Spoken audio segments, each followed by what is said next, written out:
இந்த கிணறுல இன்னொரு முக்கியமான விஷயம் நடந்தது. அஸ்ஸலாமு அலைக்கும் வரஹ்மத்துல்லாஹி வபரகாத்துஹு. நம்ம இப்போ இருக்கக்கூடிய இடம் வந்து மஸ்ஜிதே குபா.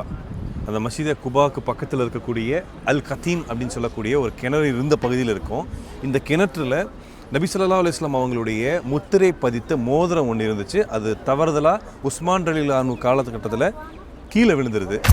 அந்த மோதிரத்தை வந்து ஒரு சீலாக பயன்படுத்திட்டு இருந்தாங்க, ஒரு முத்திரையாக பயன்படுத்திட்டு இருந்தாங்க. பிற்காலத்தில் அடுத்தடுத்த கலீஃபாக்கள் எல்லாருமே அந்த மோதிரத்தை யூஸ் பண்ணிட்டு இருந்தாங்க. உஸ்மான் ரலியல்லாஹு அன்ஹு ஃபைனலாக யூஸ் பண்ணிட்டு இருந்தபோது அந்த மோதிரம் இந்த கிணத்துல தவறுதலாக விழுந்துருது. அந்த மோதிரத்தை எவ்வளவோ தேடி பார்த்தும் அந்த இடத்துல கிடைக்கல.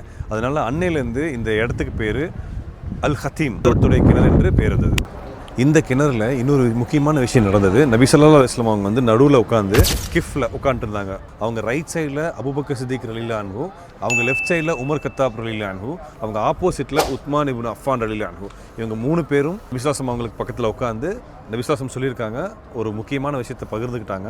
நீங்கள் எல்லாருமே சொர்க்கவாசிகன்னு சொன்ன சந்தோஷமான விஷயத்தை